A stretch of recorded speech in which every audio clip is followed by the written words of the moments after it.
প্রিয় দর্শক বন্ধুরা, এই মুহূর্তের জন্য আপার প্রাইমারি থেকে একেবারে ফেব্রুয়ারি মাসের শেষের প্রান্তে পৌঁছে উঠে আসছে অত্যন্ত গুরুত্বপূর্ণ কিছু ইস্যু নিয়ে বিশেষ ব্রেকিং সংবাদ। বন্ধুরা, এই ভিডিওর মধ্যে সবটাই তুলে ধরার চেষ্টা করছি, তাই গুরুত্বপূর্ণ ভিডিওটিকে অবশ্যই সম্পূর্ণ শেষ পর্যন্ত শুনে বোঝার চেষ্টা করবেন ও ভিডিওটিকে শেষ পর্যন্ত দেখে নেবেন। যে সমস্ত বন্ধুরা চ্যানেলটি এখনও পর্যন্ত সাবস্ক্রাইব করেননি, সাবস্ক্রাইব করে নিয়ে সঙ্গে থাকবেন, কারণ আপনাদের জন্য জরুরি ভিত্তিতে এই বিশেষ ভিডিওটি তৈরি করা। চলুন আমরা মূল আলোচনার মধ্যে প্রবেশ করি। বন্ধুরা, আমরা চলে এসেছি একেবারে ফেব্রুয়ারি মাসের শেষের দিকে এবং অবশ্যই এই ফেব্রুয়ারি মাসেই নন ট্রেন্ড ইস্যুকে কেন্দ্র করে অবশ্যই একটি গুরুত্বপূর্ণ খবর আপডেট উঠে আসছে।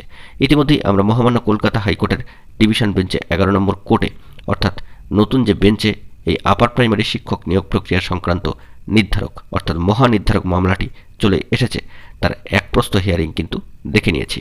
পাশাপাশি আমরা একটা বিষয় লক্ষ্য করতে পারছি যে আপার প্রাইমারি সম্পর্কিত আরও একটি বিষয় হচ্ছে নন ট্রেন্ড ইস্যু ফ্যাক্টর। সেই দিক থেকে দাঁড়িয়ে 2016 পরবর্তী ট্রেন্ড প্রার্থীরা যারা বর্তমানে নন ট্রেন্ড হিসেবে পরিগণিত হচ্ছেন, তারা 329তম দিনে কিন্তু পদার্পণ করেছেন তাদের অবস্থান কর্মসূচির।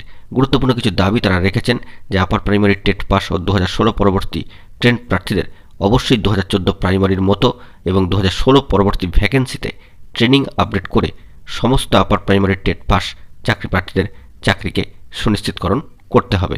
এরকমই একটি গুরুত্বপূর্ণ বার্তা তারা দিচ্ছেন, কারণ ইন্টারভিউ বঞ্চিত যে সমস্ত প্রার্থী রয়েছেন তাদের মতোই, পাশাপাশি কাউন্সেলিং সম্পন্ন করে যে সমস্ত প্রার্থী বসে রয়েছেন ঠিক তাদের মতোই, এবং কাউন্সেলিংয়ের অপেক্ষায় যে সমস্ত ওয়েটিং প্রার্থী বসে রয়েছেন তাদের মতোই এই সংগঠনের তরফ থেকে কিন্তু গুরুত্বপূর্ণ বার্তা দেওয়া হচ্ছে তারাও দীর্ঘ 10 বছর ধরে কিন্তু বঞ্চিত।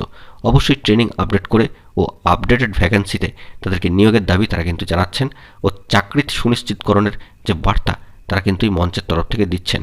329তম দিন তারা অতিক্রম করে ফেলেছেন আজকের দিনকে অবলম্বন করে।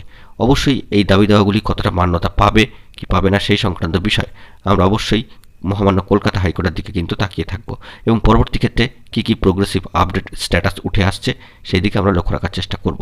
2016 পরবর্তী শূন্যপদের ট্রেনিং যোগ্যতা আপডেট করে অবশ্যই এই সমস্ত প্রার্থীরা আপার প্রাইমারির ক্ষেত্রে নিয়োগের দাবি ও চাকরি সুনিশ্চিতকরণের দাবি কিন্তু জানাচ্ছেন।